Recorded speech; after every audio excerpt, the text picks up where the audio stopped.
I never told my mother what was stashed in Dad's warehouse. Her new husband learned it too late. Can you even imagine getting a call that tells you your own stepfather is trying to break into your secret storage unit with bolt cutters? I mean, seriously. But you know what?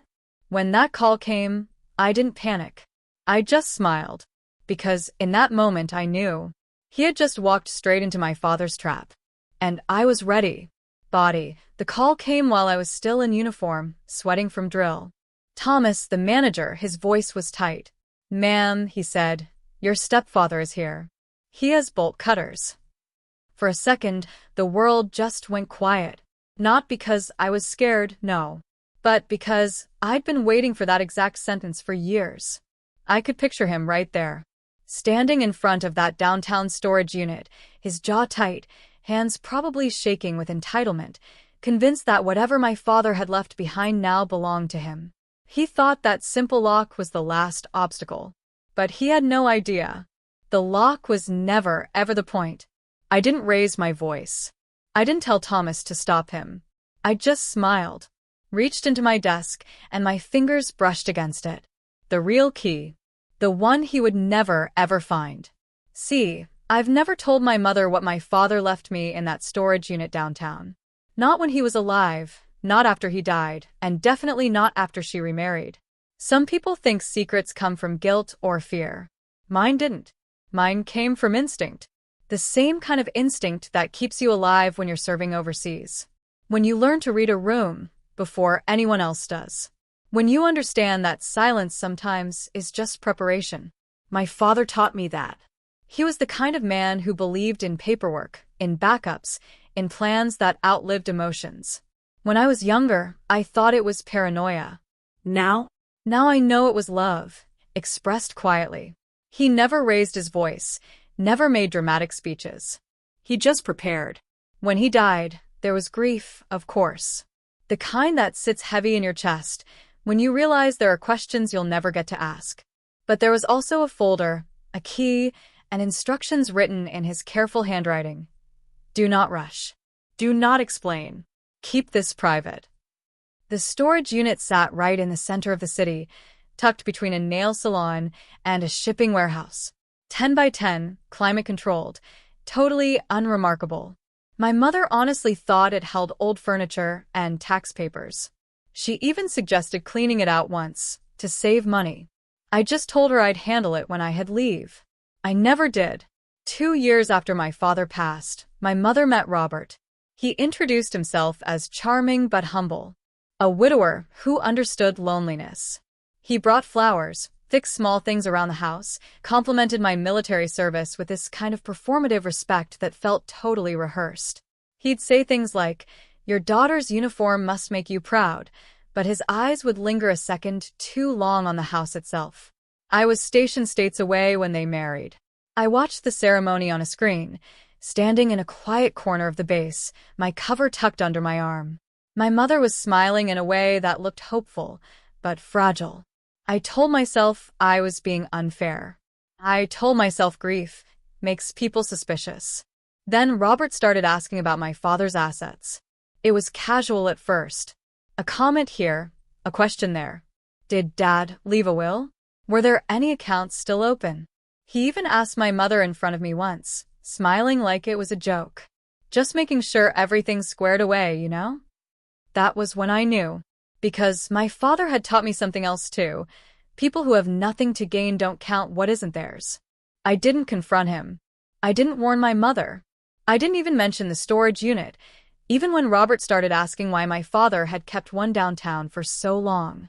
I just smiled politely, answered vaguely, and went back to base with the weight of certainty settling into my bones. Robert wasn't curious. He was searching. From my bunk late at night, I replayed conversations. The way he asked questions in a specific order. The way he framed concern as responsibility. The way he spoke about family property, even when he clearly meant my father's. I started documenting. Not because I wanted revenge, but because I wanted clarity. Dates, phrases, emails, text messages my mother forwarded without thinking, asking if I knew what Robert meant by liquidating and used assets. I kept it all, quietly, methodically. The storage unit became more than a secret. It became a test. I arranged with Thomas, the facility manager, an older man who'd worked there longer than I'd been alive, that only I could access the unit. No exceptions.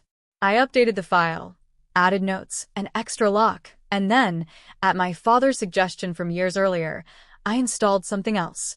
Something invisible. Unless you knew exactly where to look. Robert never did. From the base, I got updates indirectly.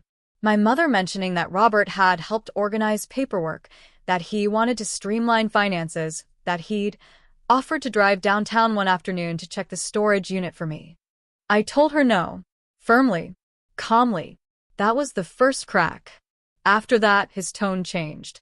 He started calling me less daughter and more difficult. Told my mother I was secretive. Said my service had made me rigid. I wrote it all down. Still, I waited. Because my father had been clear. The truth doesn't work unless it arrives on its own terms. Dramatic pause. The call came on that Wednesday afternoon. I was back on base, fresh from drill, sweat still cooling beneath my uniform. Thomas's voice was tight. "Ma'am, I didn't want to alarm you," he said. And that alone told me everything. "But your stepfather is here. He says the unit belongs to his wife now. He's got bolt cutters." I closed my eyes. Not in fear. In recognition. This was it. I asked Thomas to do exactly what we discussed. Call security, notify local police, document everything, say nothing else. Then I sat down, unbuckled my duty belt, and pulled open the drawer in my desk. Inside was the key. Not a spare. Not an obvious one. The real one. Smooth from age. Heavy with intention. My father had once told me, if someone tries to force their way into something you've protected properly, let them.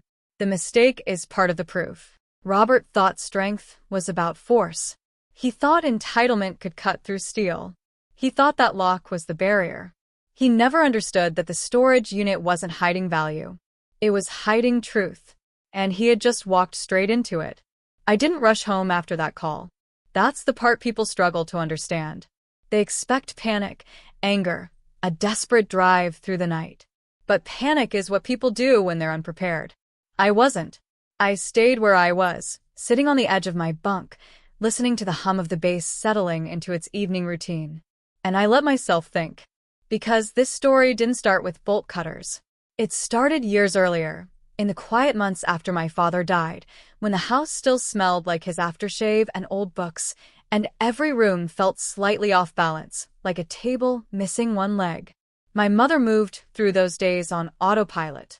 I moved through them with purpose. Not because I was stronger, but because someone had to remember details. My father had always been a man of details. He kept receipts long after warranties expired. He labeled boxes with dates and contents. He believed that if you loved someone, you didn't leave them confusion. You left them clarity. The storage unit was his idea, long before he ever got sick. He told me about it one evening while we were sitting on the back porch. The kind of conversation that feels casual until years later, when you realize it was a warning.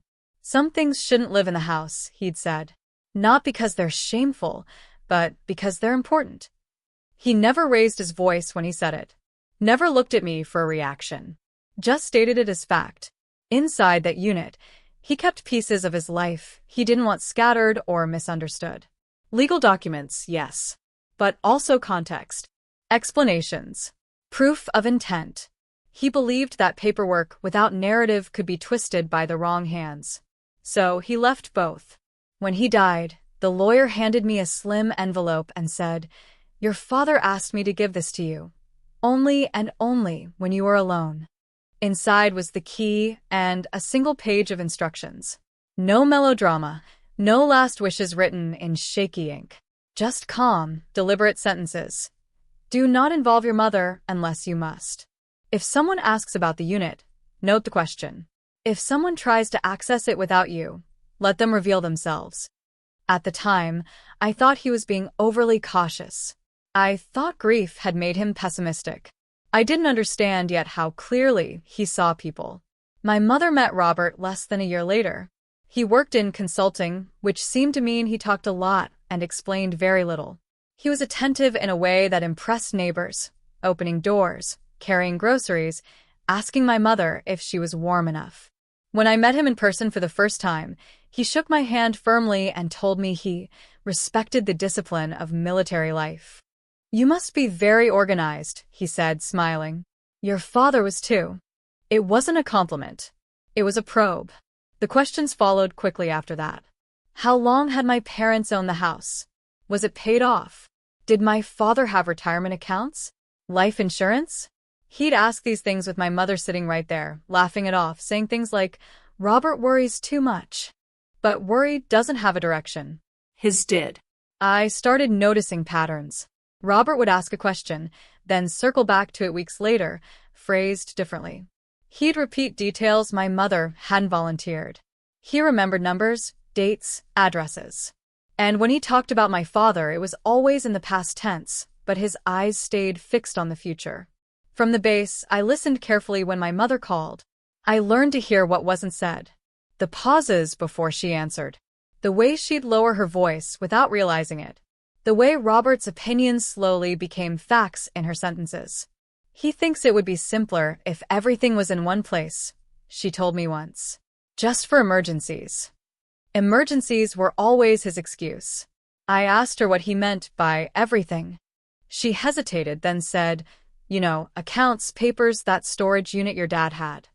He doesn't understand why you still keep it." That was the first time he named it outright. I didn't argue. I didn't defend myself. I just said, "Dad asked me to handle it and I am." Robert didn't like that. After that, his tone toward me shifted. Not openly hostile, never that obvious, but edged with implication. He suggested I was hiding things. That military life had made me distant. That I didn't trust my own family. And that was when I knew exactly what he was doing. He wasn't trying to access the storage unit yet. He was trying to isolate the narrative around it, to make my mother question my motives, to make her feel uncomfortable with my authority over something he wanted control of. So I did what my father would have done. I documented. I kept a private log, stored digitally and backed up twice. I noted dates, exact wording, changes in behavior. I saved text messages where Robert framed financial access as concern. Emails where he suggested consolidating unused property. I didn't react emotionally. I treated it like intelligence gathering. Robert escalated slowly. He offered to help with paperwork, asked if my father had left instructions about the storage unit, suggested that since he was now my mother's husband, it might make sense for him to manage certain things on her behalf. I refused every time. Not loudly, not dramatically, just consistently. And consistency frustrates people like Robert because it leaves no opening. The day he finally went to the storage facility himself, I wasn't surprised. I'd been waiting for it. I'd already prepared Thomas, the manager, months earlier. I'd already updated the access restrictions. I'd already confirmed local laws regarding property rights and spousal claims. Robert thought marriage had given him a shortcut. What he didn't realize was that my father had anticipated exactly that assumption. As I sat on my bunk, phone resting in my palm after Thomas's call, I felt something I hadn't expected. Not fear, not anger, relief.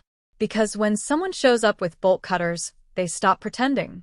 They stop framing greed as responsibility. They stop hiding behind concern. They reveal themselves. And my father had built everything around that moment. I stood, slid the key back into its place, and made a call of my own. Not to my mother. Not to Robert. To the lawyer. "Something's happening," I said. "And I think we're exactly where my father expected us to be." I didn't tell my mother what was happening at the storage facility that day. Not yet. That restraint wasn't cruelty. It was strategy. By then, I understood something my father had tried to teach me without ever putting it into words. When someone is being manipulated, the truth has to arrive in the right order, or it gets rejected on impact. My mother was still inside the story Robert had written for her. In his version, he was the responsible husband, the one cleaning up loose ends, the one making sure nothing important was being hidden from her. And I was the distant daughter, too rigid for military life, too secretive, too controlling of things that should have belonged to the family now. He'd been planting those ideas for months. I heard it in my mother's voice when she called me later that evening. She sounded tired, careful, like she was choosing each word after consulting someone standing just out of frame. "Robert said you were upset about the storage unit," she began. I let the silence stretch for a moment before answering. "What did he say I was upset about?" She hesitated. "He thinks you don't trust him. He said you wouldn't even let him check on your father's things. That it feels excluding." Excluding. That was his favorite word lately. "I'm not upset," I said calmly. "And I'm not excluding anyone. Dad asked me to handle that unit and I am. But he's my husband now," she said softly. "He worries about me." There it was. The pivot. Concern reframed as entitlement. I could almost hear Robert in the background, nodding along, satisfied that the seed had taken root. "I know he worries," I said. "But worrying doesn't create ownership." She didn't answer right away. When she did, her voice was defensive. "Why are you being so cold about this?" I closed my eyes. This was the moment I had been waiting to avoid. Because if I pushed now, if I told her about the bolt cutters, the attempted break-in, the legal restrictions, Robert would twist it instantly. He'd say I was exaggerating, overreacting, that I'd misunderstood his intentions. So I didn't push. "I'm not being cold," I said. "I'm being careful." She sighed, and I heard the distance settle in. "You've changed," she said, "since the service." That one hurt more than I expected. Not because it was true, but because it wasn't hers. After we hung up, I added the call to my log. Date, time, exact phrasing. I noted how quickly Robert had turned a failed break-in into a story about my lack of trust. How efficiently he'd made himself the wounded party. This was the pattern my father had warned me about. Isolation never starts with distance. It starts with doubt. Over the next week, Robert escalated. Not openly. Not in ways that would alarm anyone outside the house. He did it in small, cumulative moves. He began answering my mother's phone for her. He suggested she stop forwarding me mail until everything was sorted. He told her it might be best if she didn't mention finances to me anymore, since it upset me. Each time my mother complied a little more.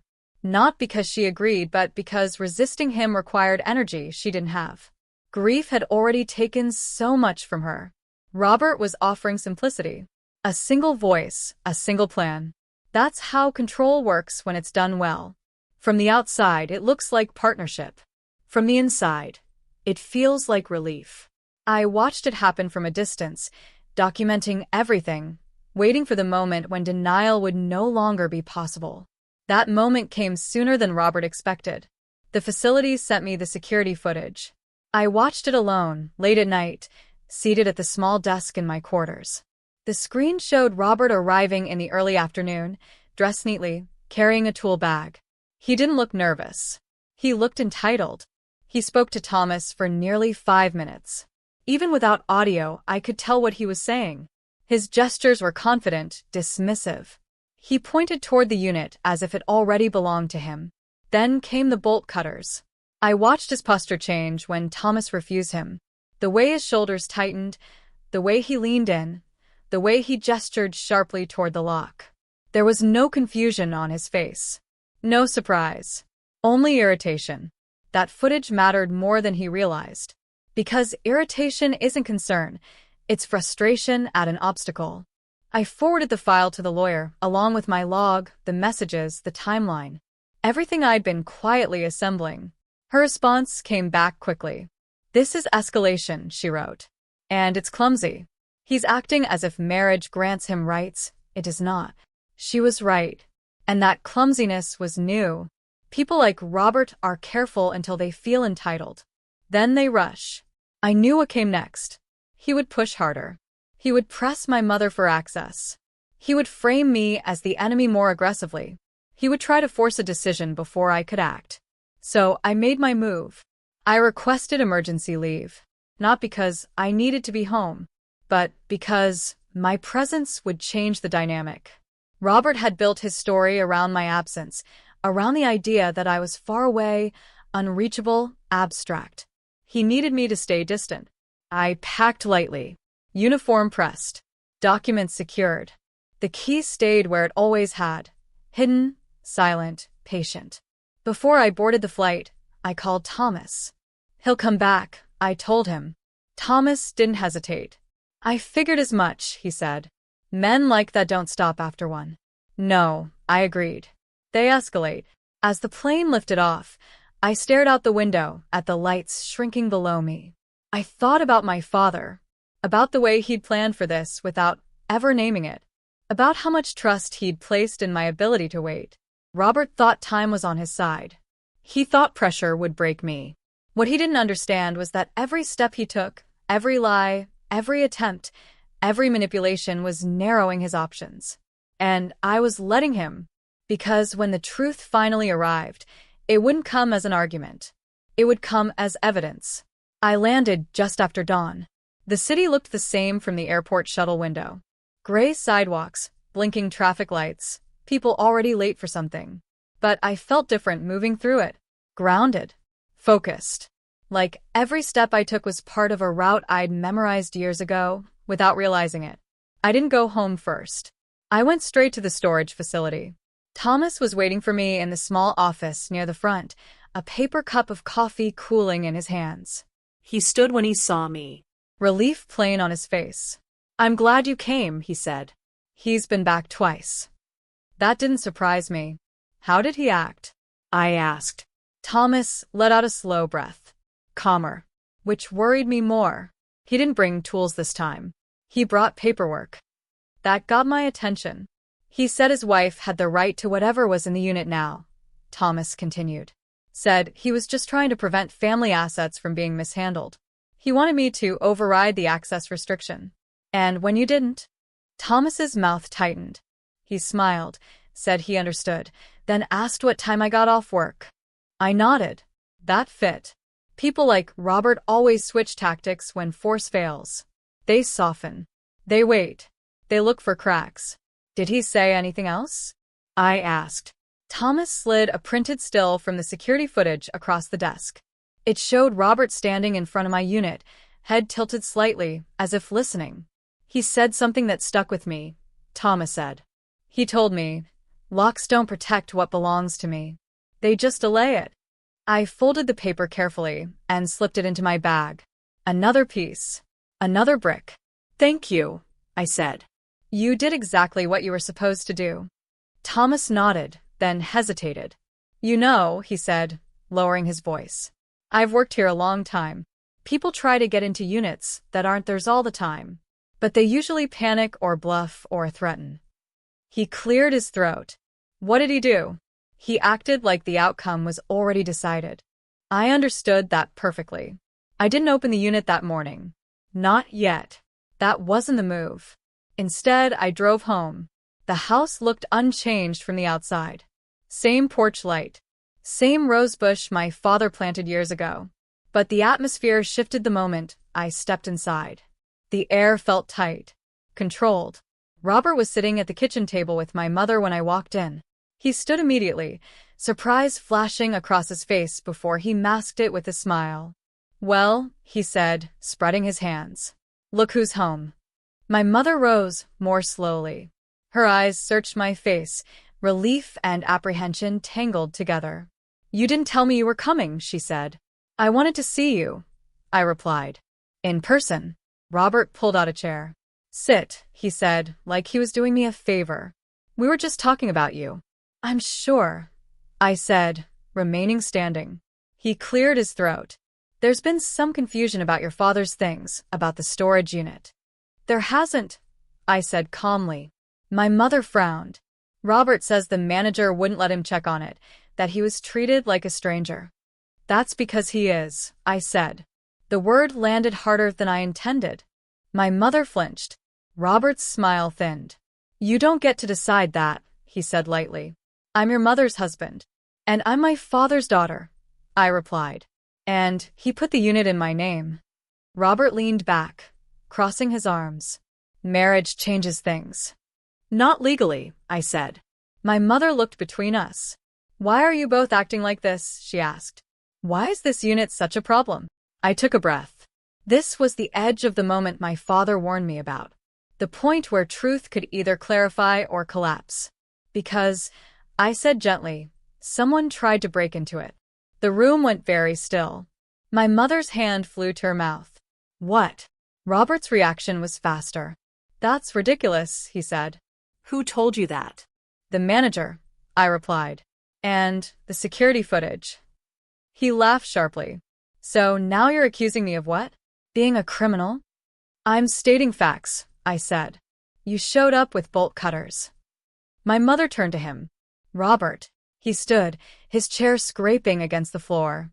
I went there to protect what belongs to us, he snapped. And I didn't bring anything to break in. That's a lie. I pulled my phone from my pocket and set it on the table. The still image stared up at us. Him. Mid-motion. Tool bag open.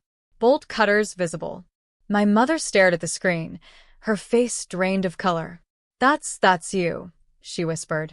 Robert didn't look at her. He looked at me. And for the first time, there was no charm in his eyes. Only calculation. You think this gives you power, he said quietly. You think holding on to old junk makes you important? It's not junk, I said. And it's not about power. Then what is it about, he demanded. I met his gaze without flinching.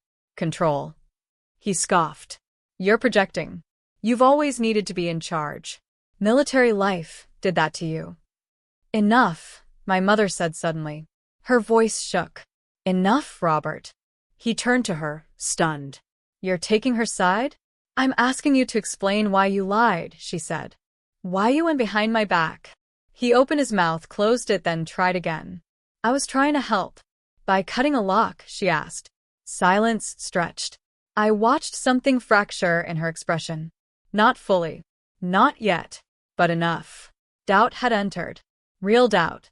The kind that doesn't go away when someone reassures you. I'm going to the storage unit, I said. Today. And you're not coming. Robert stepped toward me. You can't stop me. I smiled slightly. I already have. He stared at me, jaw clenched. And in that moment, I knew he understood. He'd lost the narrative. The secrecy. The advantage of acting unseen. This wasn't over, not by a long shot. But the ground had shifted. As I picked up my bag, my mother's voice followed me. What's in that unit? She asked. I paused at the door. The truth, I said. And you deserve to see it when it's safe. Behind me, Robert said nothing. And that silence told me everything I needed to know about what he would do next. I went back to the storage facility alone. That was deliberate. If Robert followed, I wanted it documented. If my mother insisted on coming, I wanted her safe at home, away from whatever reaction this might provoke. Truth has weight, and I needed space to lift it properly before I set it down in front of anyone else. Thomas buzzed me in without a word. He didn't ask questions. He didn't need to. The look on his face told me he understood this was no longer just about a lock. The hallway smelled faintly of dust and cold metal. Every footstep echoed, steady and controlled. I stopped in front of the unit and stood there for a moment, my hand hovering near the lock. I thought of my father, of how he used to pause before opening doors, not out of hesitation, but respect, like every threshold deserved acknowledgement. Then I turned the key. The door rolled up smoothly, quietly, revealing exactly what it always had. A neat, unremarkable space filled with boxes labeled in my father's handwriting. Winter coats. Books. Old tools. A cracked picture frame wrapped in brown paper. Anyone else would have seen clutter, evidence of a life downsized and forgotten. That's what Robert saw. But I knew the order of this place the way some people know prayer. I stepped inside and moved straight to the back wall, sliding aside 2 boxes marked Garage Miscellaneous and Tax Files Old. Beneath them was the metal cabinet, bolted to the concrete floor, matte gray and unassuming. My father had once joked that it looked like something no one would bother stealing. He was right. I unlocked it and pulled the contents out, carefully laying them on the small folding table I'd brought for this purpose. First came the documents. The trust paperwork, executed years before my parents' marriage even began to strain. It outlined in plain language the separation of assets, my father's property, his accounts, his intent. Clear. Unambiguous. Legally airtight.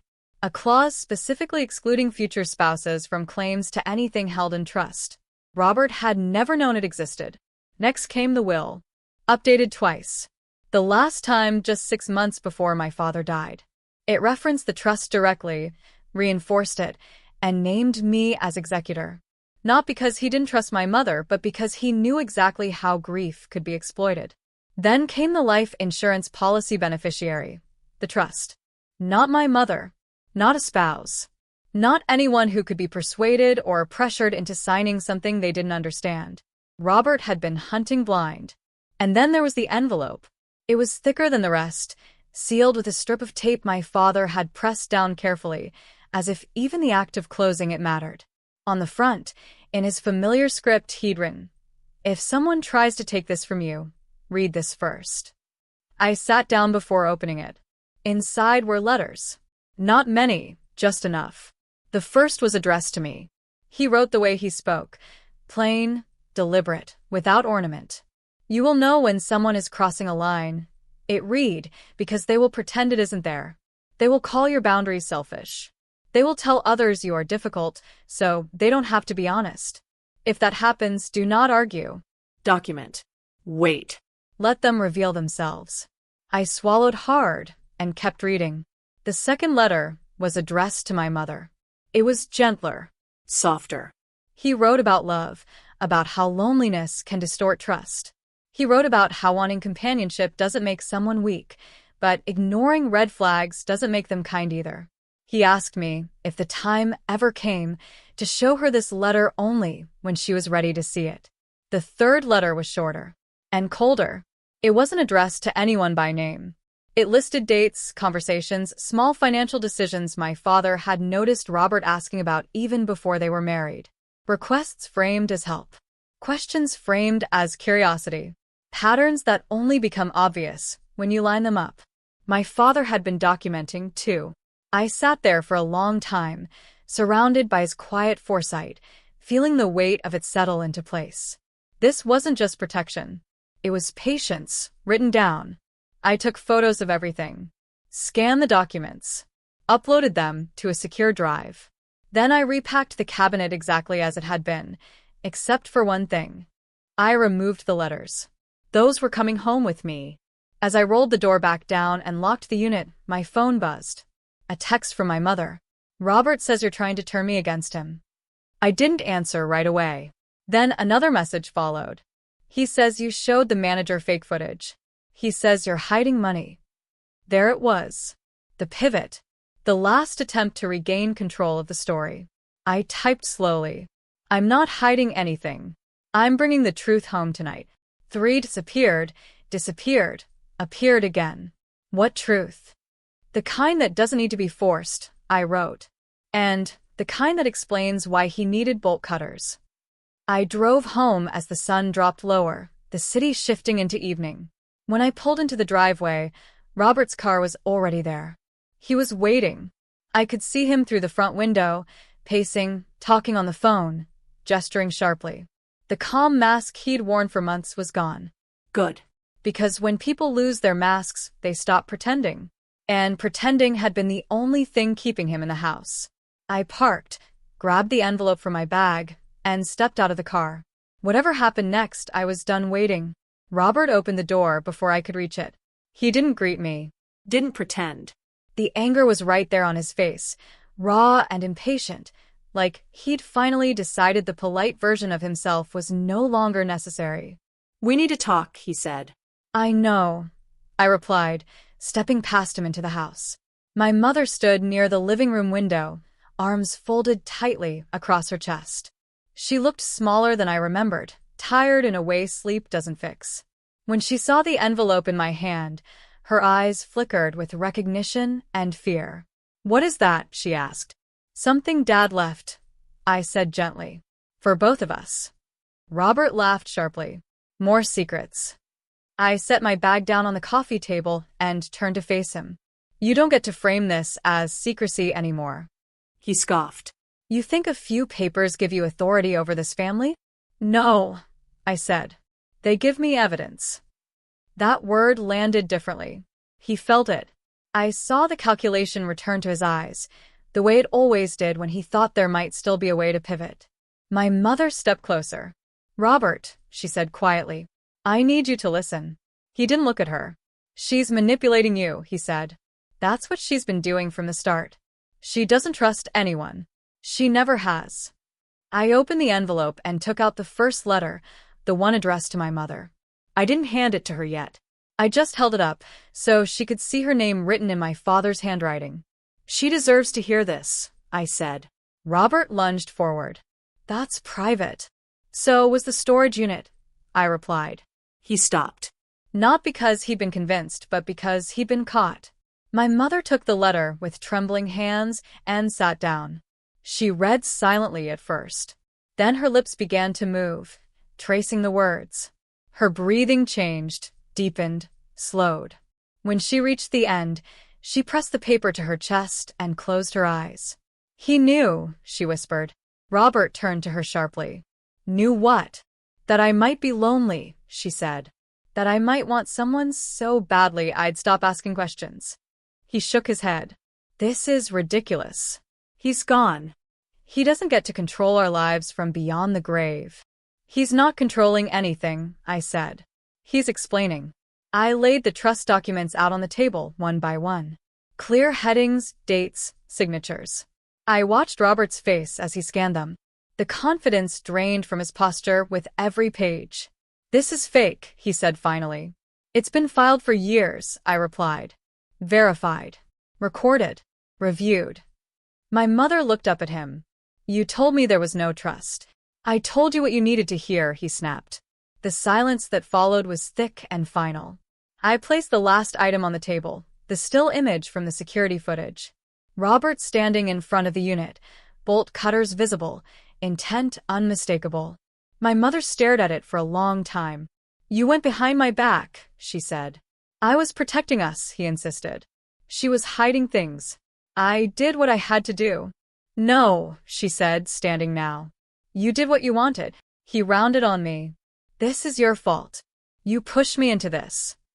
I didn't raise my voice. No. You escalated because you thought time would force compliance. He took a step toward me. You think you've won? I met his gaze steadily. I think you've run out of moves. That was when the doorbell rang. Robert froze. I walked to the door and opened it. The officer on the porch nodded politely. Behind him stood Thomas.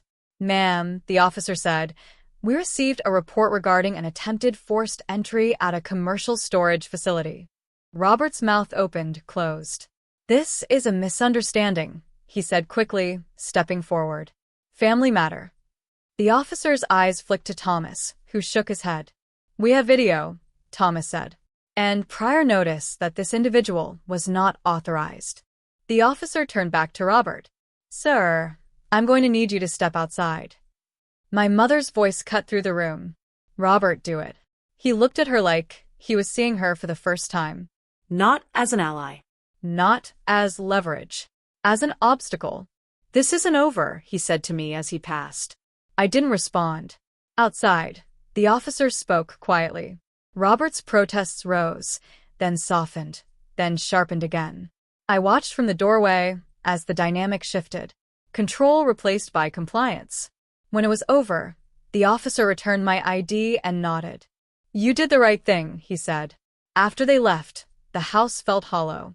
Quieter than it had in months. My mother sat down slowly. I didn't want to see it, she said. But I do now. I sat beside her. I know. She reached for my hand. Thank you for waiting.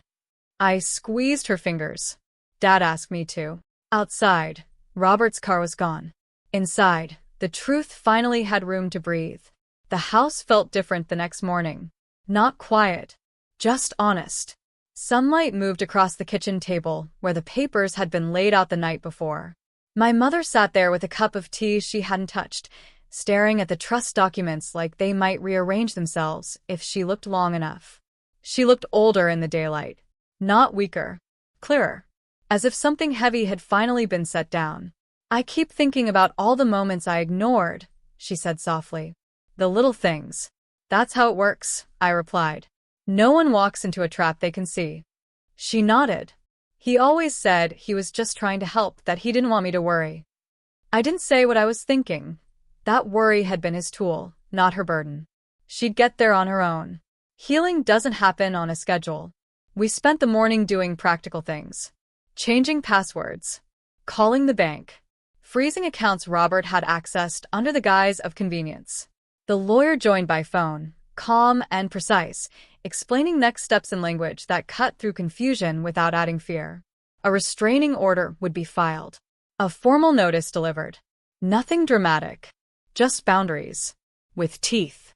When it was done, my mother exhaled, like she'd been holding her breath for months.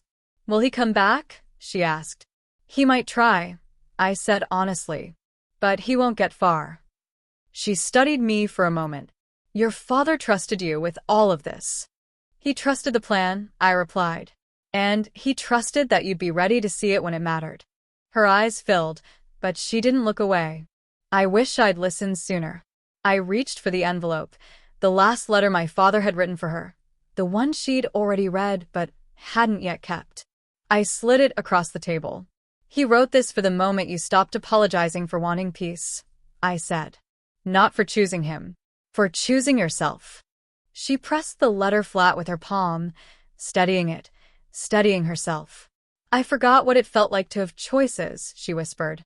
In the afternoon, we went back to the storage unit together. Not because we needed anything from it, but because it was time. Thomas greeted us with the same quiet professionalism he'd shown from the beginning. He didn't ask questions. He just unlocked the gate and stepped aside. When my mother saw the unit, really saw it, not as a burden, not as a secret, but as a space my father had built to hold context, she stopped. "Oh," she said. "This is him." I nodded. We rolled the door up and stood there for a while, letting the smell of dust and old paper settle around us. She touched a box labeled in my father's handwriting and smiled through tears. "I thought he was letting go," she said. "I didn't realize he was organizing." I opened the metal cabinet and showed her what remained. The documents, now familiar. The order, intentional. No drama. No surprise. Just clarity. "This isn't about money," she said slowly. "It never was." "No," I agreed. "It's about consent." We spent an hour sorting through the outer boxes, things that could finally come home. Books he'd loved. A coat she remembered buying him. A cracked frame with a photograph from a summer that felt impossibly far away. When we finished, the unit felt lighter. Not emptied, but resolved. That evening, my mother cooked dinner for the first time in weeks. Nothing elaborate. Soup and bread. We ate at the table, without talking much. The kind of silence that doesn't demand explanation. Afterward, she stood at the sink and said something that surprised me. "I don't think I want to rush into replacing anything," she said. "Not the house. Not my life." I smiled. "You don't have to replace it. You just have to own it." She turned, drying her hands. "You learned that somewhere." "I learned it watching you," I said. "And Dad." Later, as I packed to return to base, she lingered in the doorway. "I didn't understand your silence," she said. "I thought it meant distance." "Sometimes it means preparation," I replied. She nodded, then hugged me tight, unguarded, the way she hadn't in years. "Thank you for protecting me," she said, even when I didn't know I needed it. On the drive to the airport the next morning, my phone buzzed once. A message from an unknown number. Just 3 words. "You'll regret this." I didn't reply. I blocked it, logged it, and kept driving. Because regret belongs to people who act without thinking. I had done the opposite. My father once told me that revenge is loud and short-lived, but boundaries are quiet and permanent. What I did wasn't revenge. It was restoration. Of truth. Of agency. Of a future that couldn't be cut open with bolt cutters. Call to action. If you're listening to this and something about it feels familiar, if you've ever watched someone you love slowly lose their voice while someone else spoke for them, I want you to know this. You're not imagining it, and you're not wrong to protect what matters. I'd love to know, have you ever had to stay silent to prepare for the right moment? Would you have done what I did? Leave a comment below and tell me what you think. I really want to hear your stories too.